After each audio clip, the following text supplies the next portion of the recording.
Welcome to the next instalment of Defining Matters, our M&A series. It's a pleasure to be here. My name is Kam Jamshidi. I'm an M&A partner. With me today, I've got the great Andrew Bradley, our financial services guru. Andrew, good to have you on the series. Pleasure to be here. Thanks, Cam.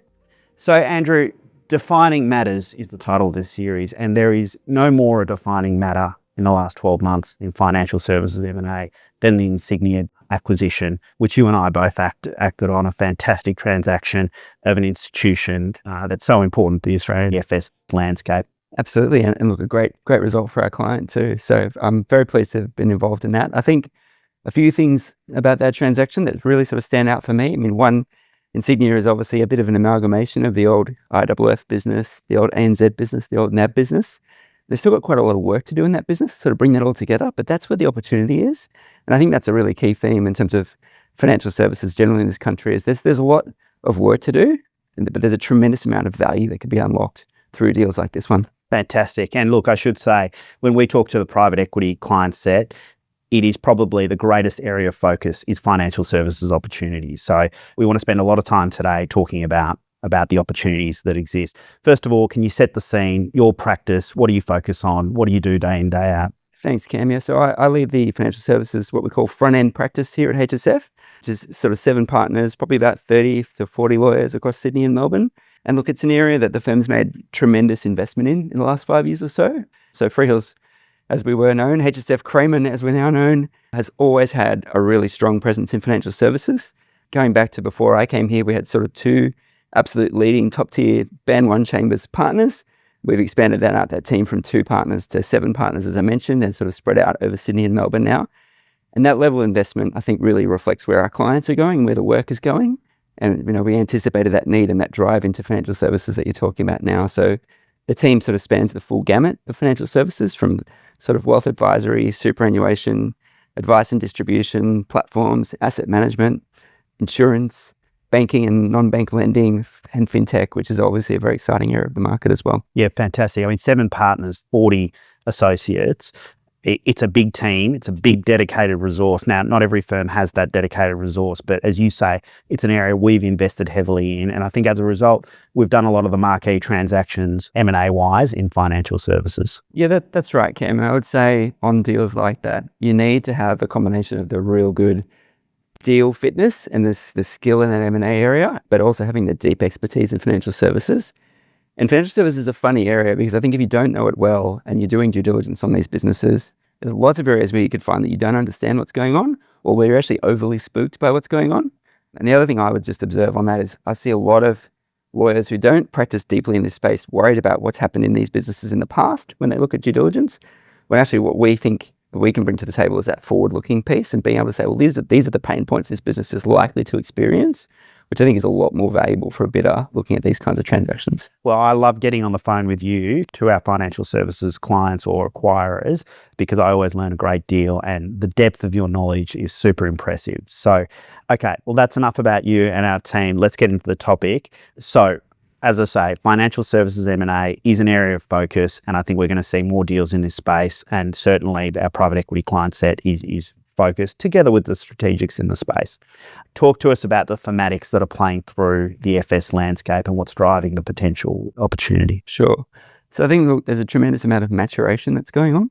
If I just talk about superannuation for a minute, I always like to say when I started out, which is not that long ago, that we had like 10,000 superannuation funds in the country, about $1 trillion in funds under management. Fast forward to today, we're at $4.5 trillion and we're down to about 100 funds. Wow. And over time, that's going to continue to come together and consolidate. And the Insignia transaction is a good example of that, or particularly the transactions that led up to this, bringing together of businesses. And I think we'll see more of that again. If you look at the way that private equity and others are able to unlock value in those businesses by driving efficiency, that's a real trend. And I think what's really interesting, if you go back to sort of 2013 with the Royal Commission, and one of the sort of things that came out of the Royal Commission is that these not-for-profit funds were doing really, really well, and they were kind of beating out the retail funds, and that sort of forced a bit more of a level playing field, and it forced retail to lift their game. We saw the sort of breakdown of vertical integration, and we saw the banks exit wealth management, but we saw players come into like looking at how do I get the costs down in this business? How do I make sure that the product I'm delivering to customers is really top notch? And that's actually led to a lot more competition. And I think they're actually getting to a curve now where the for-profits are going, well, I can actually leverage international capability and technology and access to asset management and the like, and I can actually bring even better results to customers that way. So yeah, it's an exciting time. Ultimately, all in the members' best interest, which we love to see. Talk to us about wealth management a little bit, and in particular, the financial advisor landscape. There's been a real shift since the Royal Commission, and that demand-supply imbalance. We'd love to hear more about that. Yeah, so again, financial advisors, it's a similar story. Pre-Royal Commission, we had about 30,000 financial planners in this country, and we saw some necessary increases in sort of professional standards and other things. That's led to about half the industry exiting. We're down to about 15,000. And that means we've got like one financial planner in this country to every 1,600 people.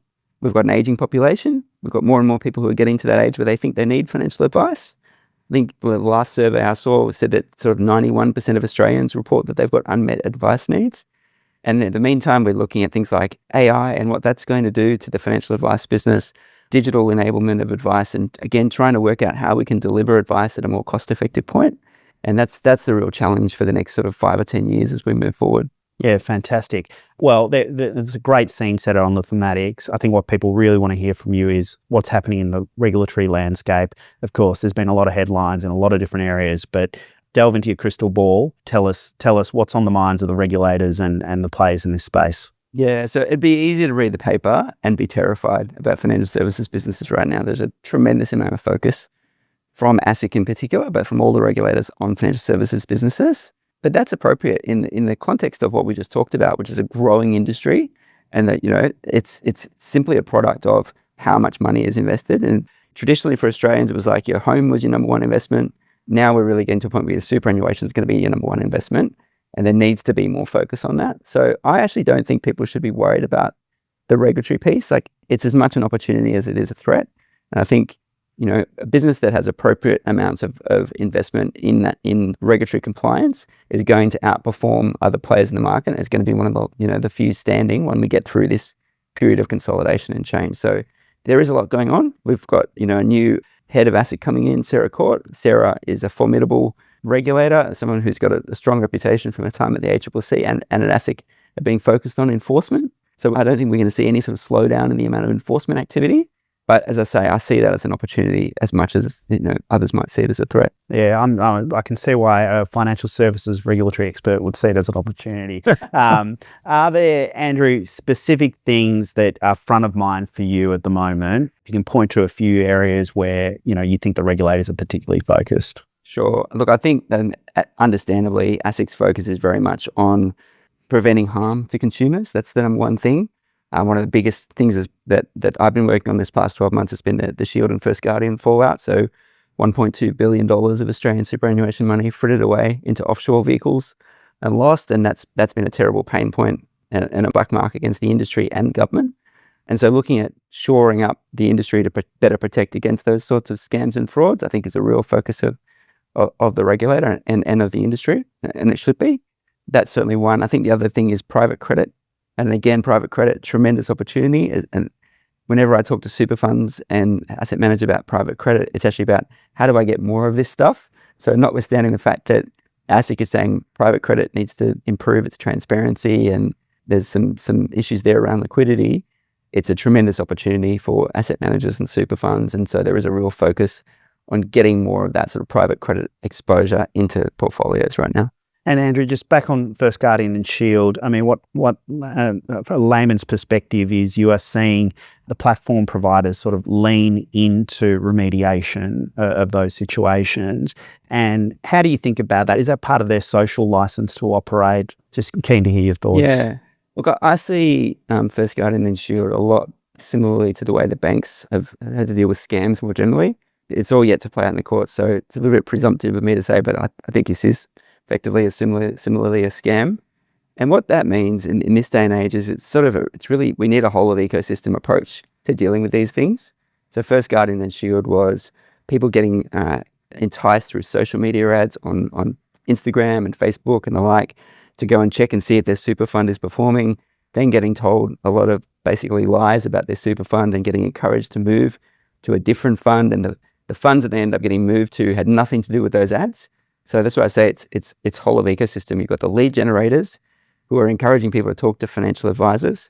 You got the financial advisors who are then pushing people into particular underlying investments offered through a platform.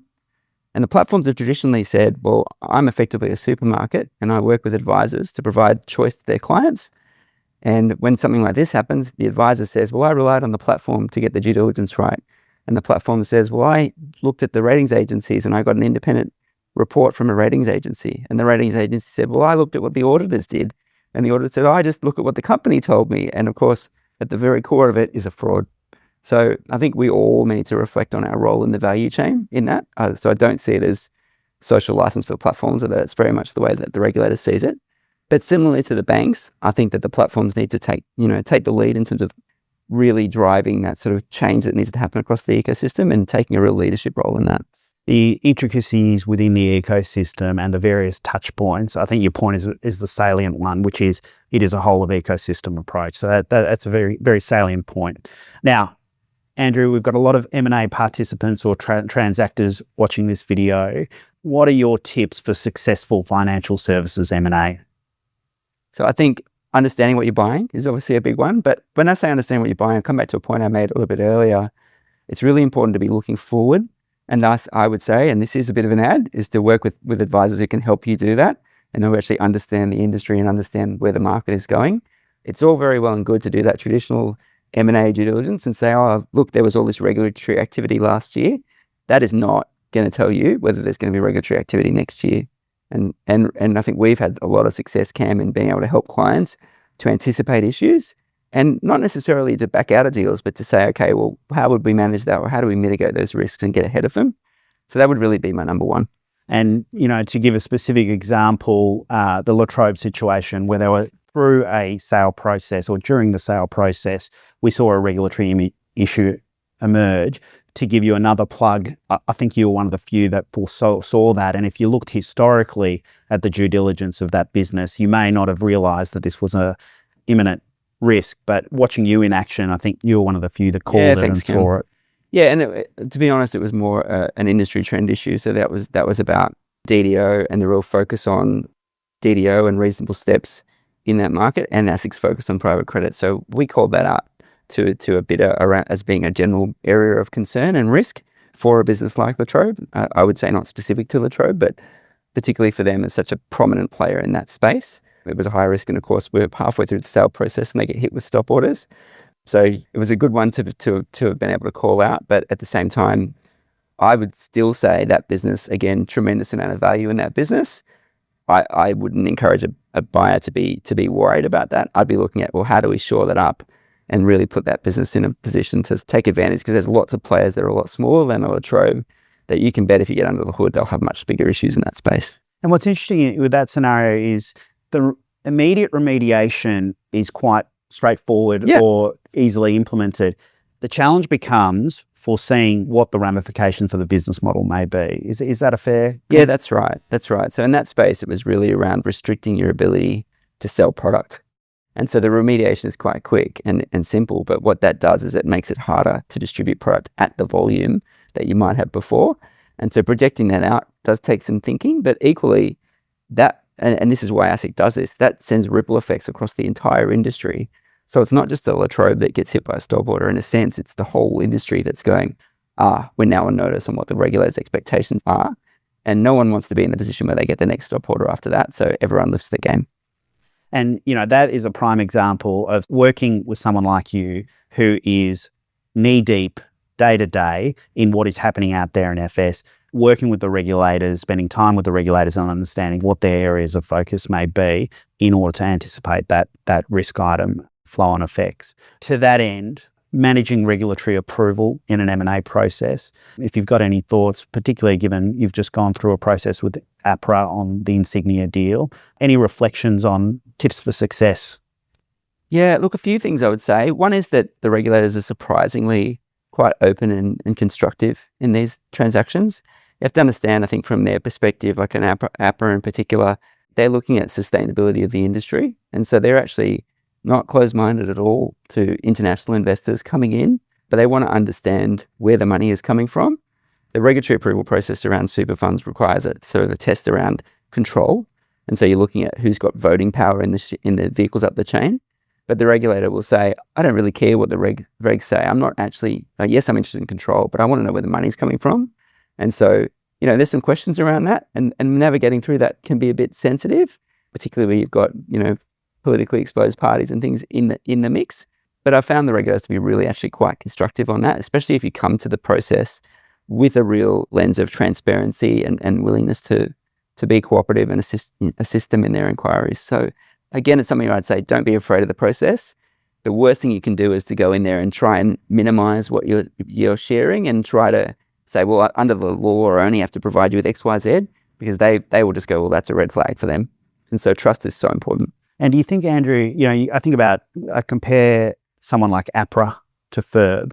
FIRB is somewhat of a transactional regulatory body.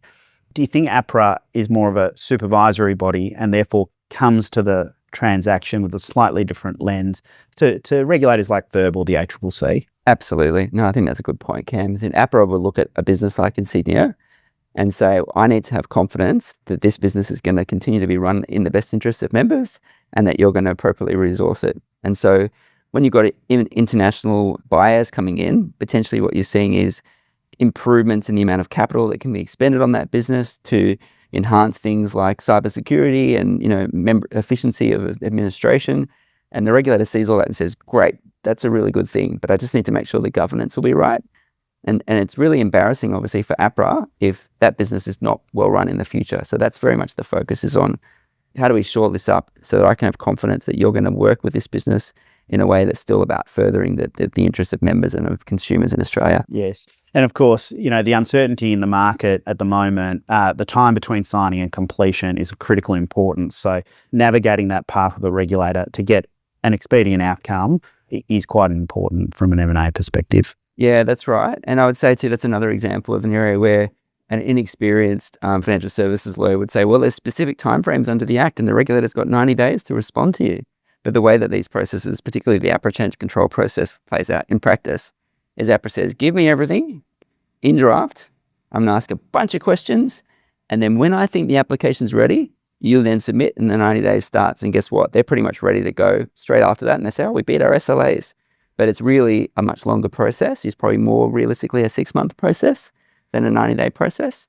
But we have seen, again, APRA really working with applicants to try and meet things like scheme deadlines and others. So they are cooperative and quite constructive in terms of trying to fit in with those other processes. Yeah, well, having the insights of someone like you, Andrew, through that process, critically important, has been my experience. Now, Andrew, pivoting from regulators, the tech stack and the data management is my understanding is that's critical in this area. I'd love to hear your thoughts on the importance of data in these businesses. Yeah, no, thanks, Cam. It is a tremendous area of focus for the whole industry. And I think, again, if you're looking at trying to predict where the regulator's going to go, the focus on data, privacy and cybersecurity, to mine, is a massive issue in this industry and one that we need to look to shore up. And that, again, presents a tremendous opportunity, I think, for bidders and buyers looking to come into this space. We know there's a lot of interest from overseas participants into Australia. We know, frankly, that the level of maturity in those sorts of areas is a bit stronger in some other parts of the world. So I'm actually quite excited to see what some of those international players could bring to Australia, and a little bit of on the one side, investment into these vehicles, but also just working out how we can partner with tech providers and like in other jurisdictions to really bring the best of breed into the industry here in Australia. Fascinating stuff. Well, look, Andrew, I feel like you could talk on this topic for hours and hours, and I'd love to hear more on it, but unfortunately we've only got so much tape, so we'll have to think about a follow-up session potentially. But certainly your depth and the broader team's depth and experience in this space, and working hand in glove with the M&A team, we love doing the FS deals, and we look forward to many more. I think there's going to be a lot more, by the way, is my sense. I think that's right, Cam. And if I could just sort of close off on one point, you talked about us running out of tape. That's probably a really good segue into one area of financial services that I do think we need to look at enhancing over the years. Is maybe we need to get off tape. I've heard that people are doing these things digitally now. So the same is true in financial services, and a lot of businesses still quite manual. I'm still, working on old tech stacks, and just tremendous amount of opportunity to uplift there and to deliver better value to consumers, but also to shareholders. Great value maximising opportunities. So I think that's a great place to end this conversation. Of course, we're happy to continue the conversation with clients as and when you like. Andrew Bradley, thank you so much for your time and looking forward to more deals with you. Viewers, thanks for tuning in, and we look forward to providing the next instalment of the Defining Matters series. Thanks very much. Thanks for having us.